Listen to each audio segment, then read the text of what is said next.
So the lemma states that for a non-empty set X, the power set of the intersection of X is equal to the intersection of all the power sets of elements of X. And now my claim is that it's trivial to prove the lemma. To be more precise, the lemma can be proved by applying trivial steps. Okay?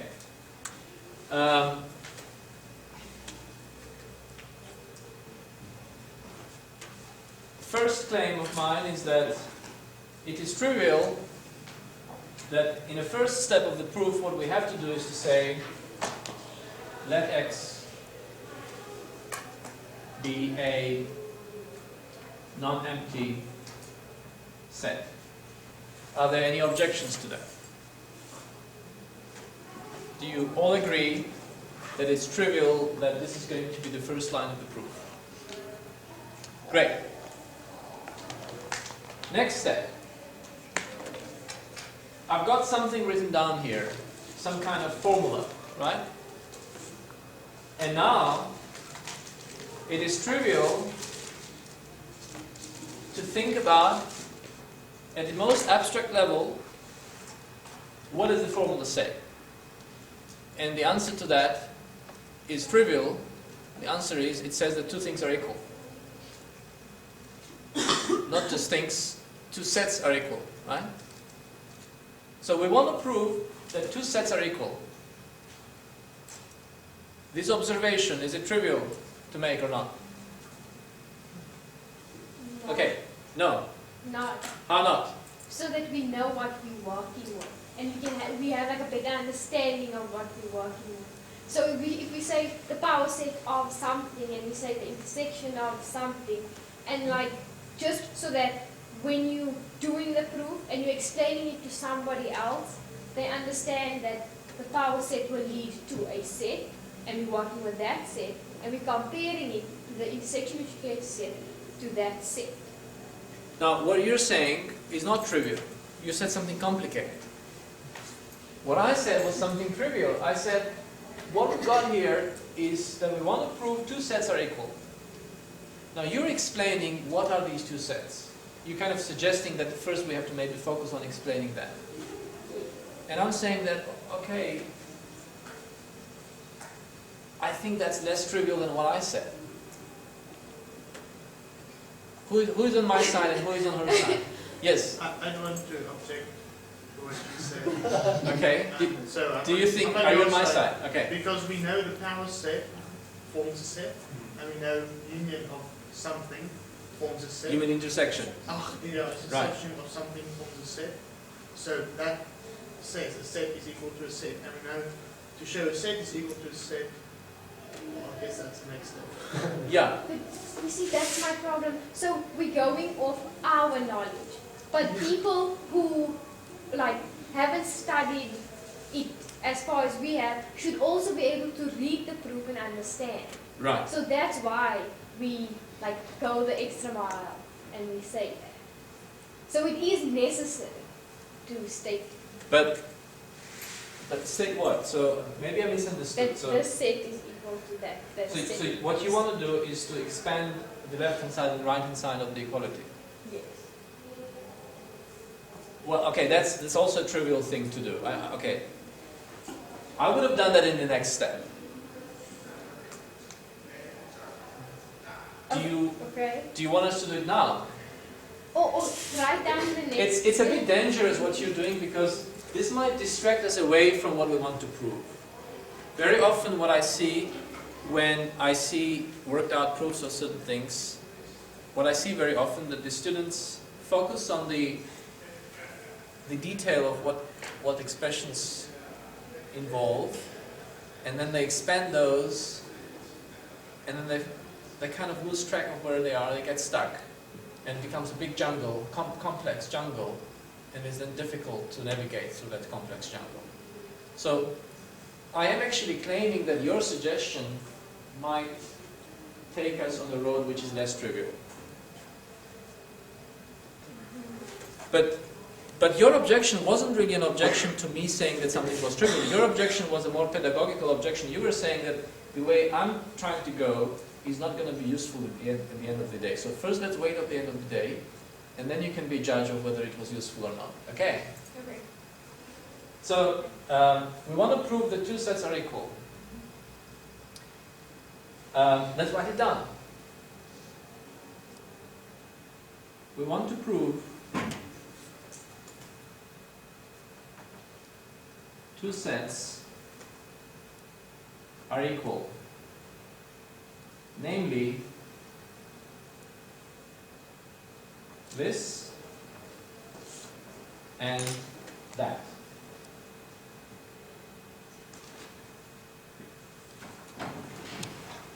So this step as the next step in the proof. Is there anything non-trivial about it?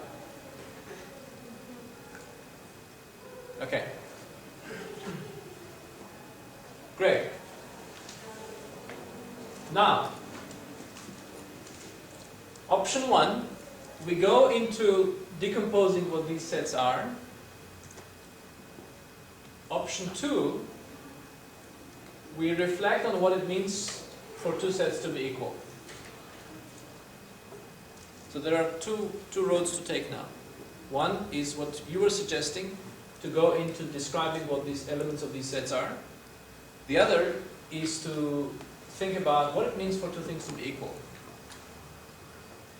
And I'm going to take that option, what it means for two things to be equal, because it's easier option. For this I would have to look up the definitions and so on. So the idea is that I don't want to do complicated things until I'm forced to do it. I never would want to do complicated things by my choice. That's the principle. So it's very easy to reflect on what it means for two things to be equal, because first of all, maybe I'm not saying it a very good way now. We want to prove that two things are equal, so it's important that we reflect on what it means for two things to be equal, irrespective of what they are. And so in the next step I'm going to say, for this, we must prove that these two sets are subsets of each other. That this is a subset of this. And the other one is a subset of the first one. Did I do anything non-trivial? So how is that different from saying they're equal to each other? It's not different. That's the whole point. You remember, my point is everything I'm doing is trivial. Yes? How is that different from saying every x in the power set is also in the intersection? It's not different. Is it also the same? Might it be a different proof? No, it's exactly the same, but you will see that it will come now. Okay. So, So you're going to base your proof on the fact that they're subsets of each other, not equal to each other. Because if you went the equal route, you're going to go a different way, or what? being equal means being subsets of each other. Okay, so it's interchangeable. Yes, and that is actually what definition of equality tells us. Not the definition of equality, but the axiom of equality of sets. Proofs have to rely on assumptions, right? And the only assumption that we have that deals with equality is the axiom of equality of sets. So it's kind of obvious that if I want to prove two sets are equal, I'm going to be using the axiom of equality of sets. Because that's the only axiom that involves equality explicitly. So, what I've done here, I've said, okay, I've got this thing I want to prove, I've abstracted away, I forgot about the detail of these two things, and I told myself, okay, here, what I see here is equality of two sets. Irrespective of what they are, what does it mean for two sets to be equal? It means for them to be subsets of each other. And at this point I'm going to go back and make it concrete again and actually go to the root of that So Maya was suggesting that I'm going to now analyze what these things are, but not yet still. It will come in 2 steps. Okay, I not still, but I don't think that this step is trivial. Okay. Because, like, yes, it is telling us that it's just explaining equal, but it also highlights, or it tells us, you know what, remember that if something is a subset of another, and that thing is a subset of the other, then it's equal. So then it will kind of suggest our brains to think in a certain way. So that's why that statement isn't trivial. Because if you were to take it out completely and like put on write down the next step, people would just be like, okay, where does this come from? But this step isn't trivial because it tells us, you know what, we're saying equal, subset, remember subset? Yes. Now let me expand the subset. Or like, continue. Great. I agree with you. But now I'm going to teach you something. I'm going to give you a certain piece of information, after which this step will become trivial. So if you know that, then this step is trivial. If you don't know that, then it's not trivial. And that is the following rule. We want to prove things are equal, right? We want to prove something, right? Extract what is the most abstract formulation of what we want to prove, and then apply the definition of that. So here we will extract the most abstract thing is equality, and the definition of equality, which is the axiom of equality of sets, we're going to apply that. Just to give you a comparison with numbers, so if imagine you had to calculate the following.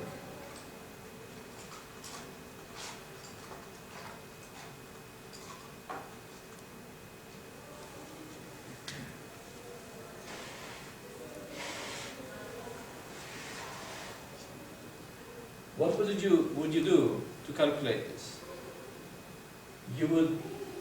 Would you calculate first the sum of these two and then what's inside? No. You would first start from inside, right? But now I'm suggesting here to do the opposite, right? But that's because here we don't have a relationship. We have an operation. Here we have a relationship. Equality is a relationship. Now imagine if instead of this, I have written something like this down.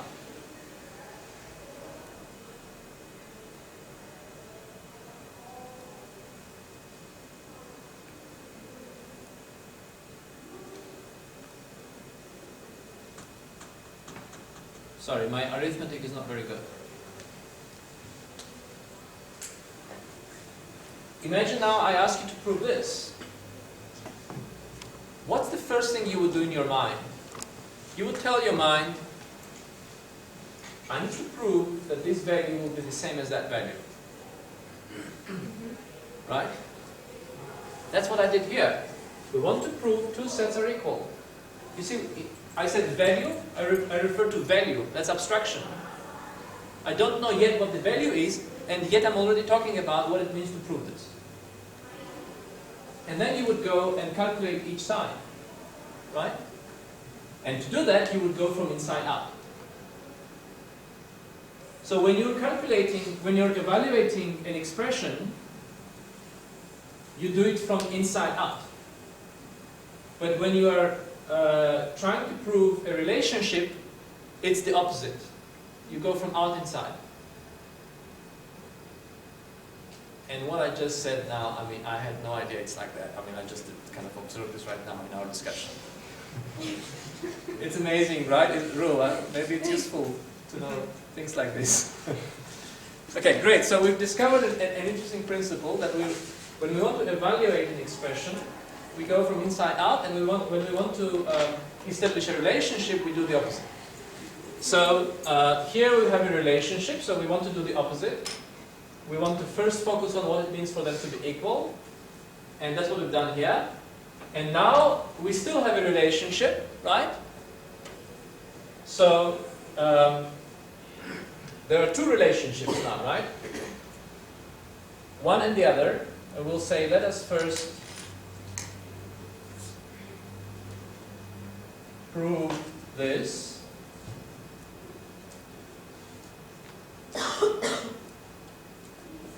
Okay?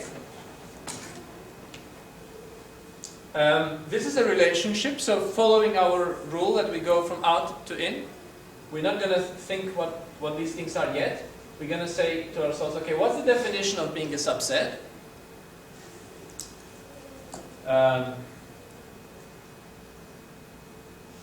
So for this, by applying the definition of subset for this, we need to show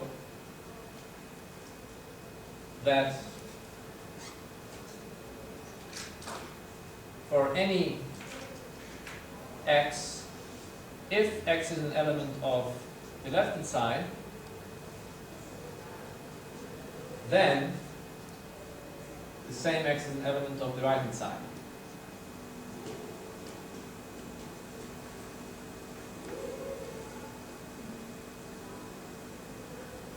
I'm just applying the definition of what it means to be a subset.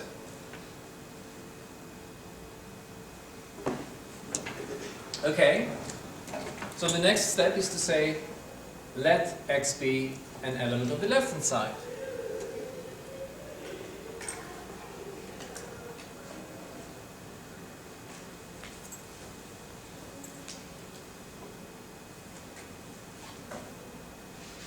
But this is still a relationship, right? So we still go out in. So this is still a relationship. For x to be, okay, does everybody agree that this is a trivial thing to do, given the rule that we go from out to in? Okay, so by the definition of, so what definition do we apply? Of the intersection or of the power set? Yeah, because that's the one outside. So by the definition of power set, x being an element of this means that x is a subset of intersection x.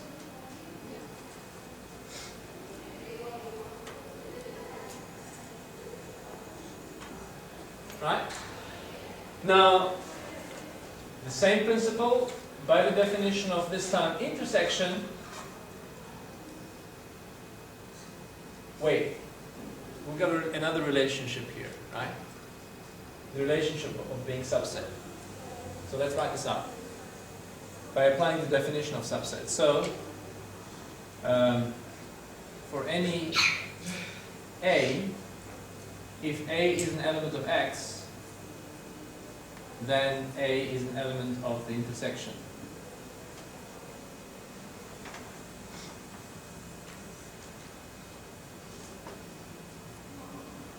Yeah? So now we know that whatever A we have, if this holds, then this holds. Right? Shall we expand this further, applying the definition of intersection? So,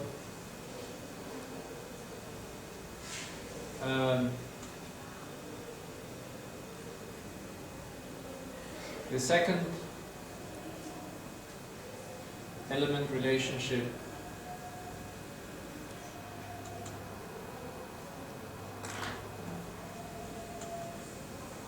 is equivalent to A being an element of a B that's an element of X for some B in X. When is something an element of the... No, not for some, sorry, for all. So when is something an element of the intersection of X? When that thing is element of every single element of X. Intersection is, it's the intersection of all elements of X, right? So if something is in the intersection, it means it's in every single one of them. So that's what we're saying here. A is an element of B for any B. Yeah? So this is what we've got, right? what we've got is that for any A, so let's write this out. For any A, that's in X, right? For any such A, this holds, but this has been expanded to this. And for any B in X, we've got A is an element of B. Did I do anything non-trivial so far? I think that, like, if we consider each, like, step after each other, Yeah. it seems trivial compared to the previous one, but holistically, every step is not trivial. Wait, so you mean, are you telling me this, that every single step here I make is small, but when I put them together, I've actually traveled far?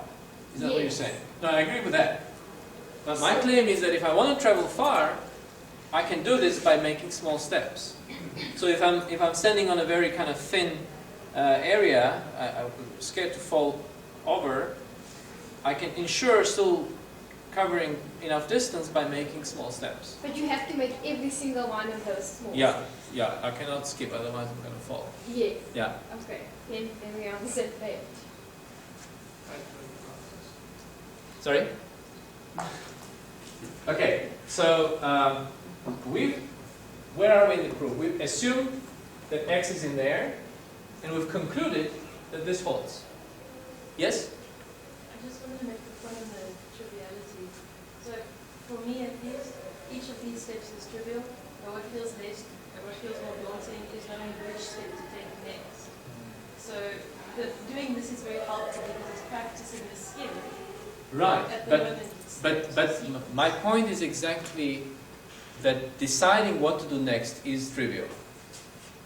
And that's, so no, but that's, okay, so my point was that that decision is also trivial. And so let me, but once we have this idea of working from outside to inside, we need to have that idea, otherwise it's not trivial. And because that's all I've been doing so far, right? Like for example, when I did this, right? Now I've got this relationship, and I'm expanding this. I'm going from out to in. So I'm expanding what it means for this to be an element of the power set of something. It means to be subset of that thing. What it means to be element of the intersection, and so on. So you see, I'm kind of applying the same principle over and over. So we get this. This is not where we want to be, right? We want to be here. This is where we want to be, right? There is a little problem in the way we wrote this out. There is a clash of notation. X appears here and X appears there. That's going to confuse us. So let's change the notation. It wasn't meant to be like that. The X comes from there, but this other X, we've kind of brought it in here. So it wasn't supposed to be X maybe. So let's change one of them, let's call it X prime. So maybe we can call this X prime, or maybe it's going to confuse us more. So maybe we can change the letter to Y. So when we first introduced the X, let's call it Y because we already had an X there. So I'm changing that X, the first one, with Y, and then the second one also, because that was always the same one. So the only thing I'm not changing is the X that appears in this expression.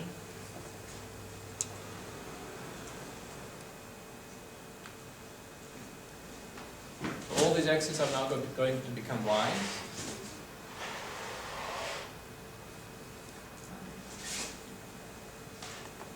There we go. This is where we want to be. This is where we are. And if we look at this now, it's not trivial why this gives that, right? So we'll have to make further steps to come here. But there is not much further we can go from there. We've decomposed everything. Here it's already decomposed. It's very non-trivial to know how to compose back. I mean, this is the whole secret behind encryption, right? You encrypt something, it's easy to encrypt something, but then to decrypt it's difficult, right? So we've decrypted, we've encrypted what it means in this language, but now we want to come back to this, so we cannot go from there to here. What we want to do is to do something similar to this and see if we arrive at the other side. It's like when you want to prove two things are equal, you're going to compute the left-hand side, and then separately you're going to compute the right-hand side, and then compare the answers, instead of trying to see how from the left-hand side you could arrive to the decomposition on the right-hand side. Okay?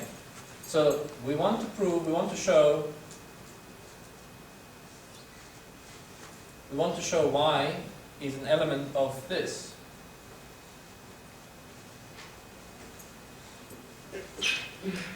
Now, let's see what it means to show that. This means that y is an element of a certain intersection, and we can decompose that further by applying the same idea, the definition of intersection in this case. This means to show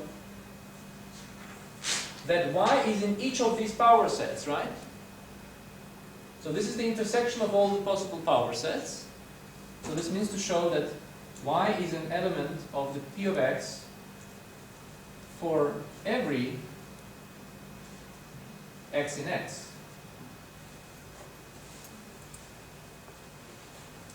Great. Now let's look at this relationship and decompose it further. So it's an element of the power set, that means it's a subset. So y is a subset of x for every x in x. And another relationship. Now we go further into this. So for every x in x, we have y being a subset of that, but that means we have that for every, shall we call it z? Thank you. For every z in, I want to say y is a subset of x, so for every z in y, we have y, the same z being an element of x, right?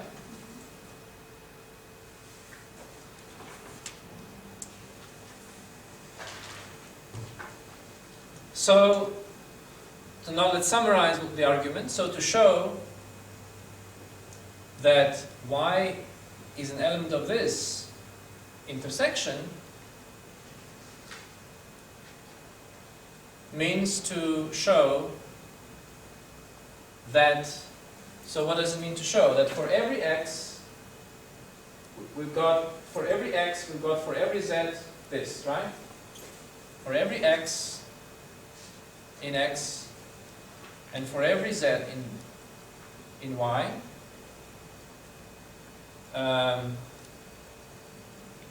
we've got that z is an element of x.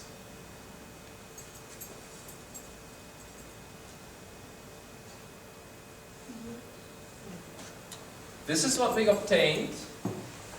This is what we want to obtain. Are they different from each other? They look similar, kind of the structure looks similar. The symbols are different, right? We are using here A, in Y we're using here Z. Maybe we swap the symbols so we make them more similar.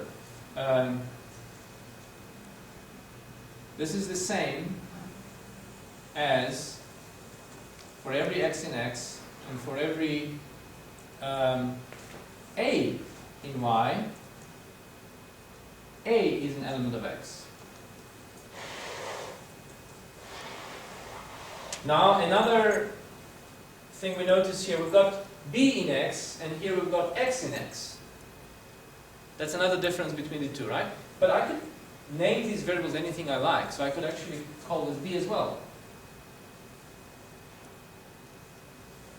And now that I do that, this is almost the same as that, except that the order of the for all and for B, for all A and for all B is reversed. But the order, when I use universal quantifier next to each other, the order does matter.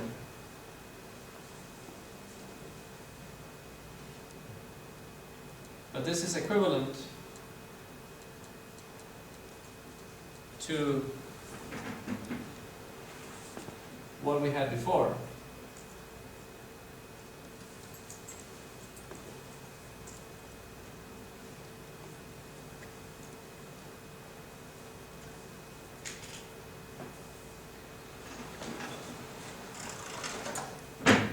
Okay.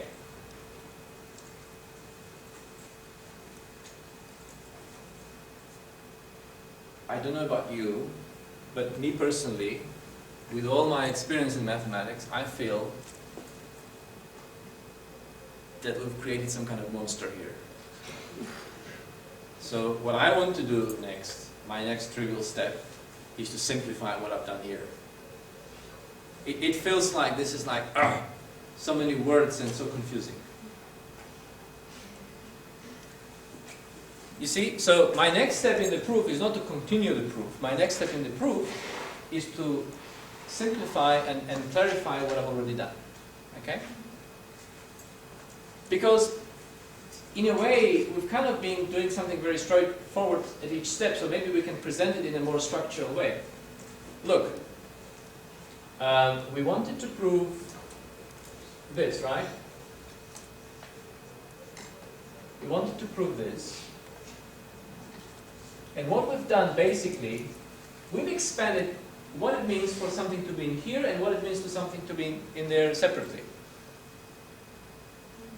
Right? That's what we, look, we said,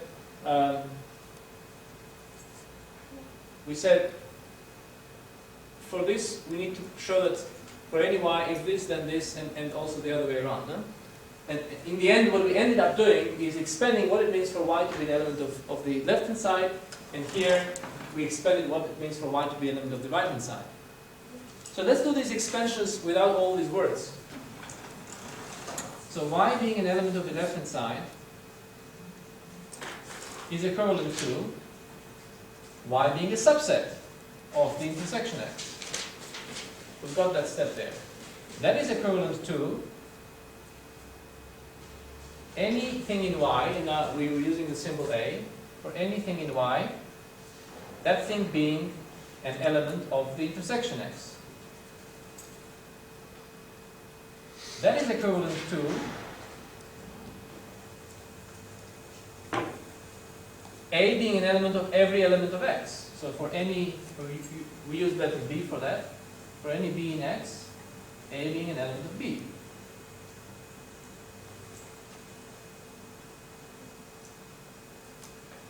Then, as the previous work, I don't want to throw away the entire work, I just don't want to use it.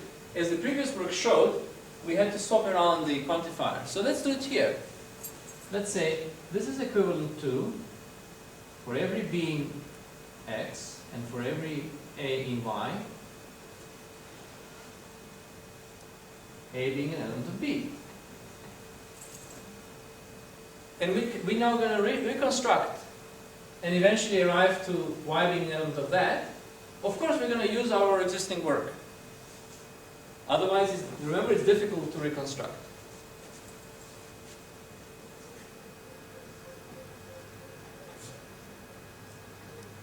Okay, so what does it mean for every A in y, A to be in B? What did we have there?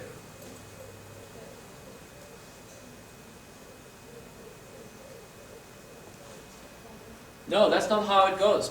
Backwards. It doesn't go like that. Does it? Well, we say that y is a subset of x from there. Right. Because of the definition. Yes. Thank you. So that's this. But that is the same as y being an element of the power set of B.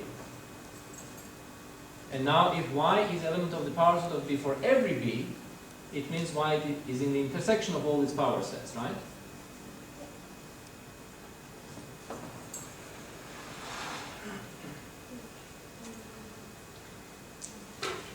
And now this neat calculation, which would have been very difficult to kind of figure it out, maybe not so difficult, but still, I mean, okay, so this step was a very tricky step. How would we have imagined that we have to swap around the universal quantifiers to proceed further? If I was doing calculations from left to right hand side, it would be not a trivial step. Using trivial steps, we came up with the idea what to do, but then it was too complicated. But now that we have the idea, we can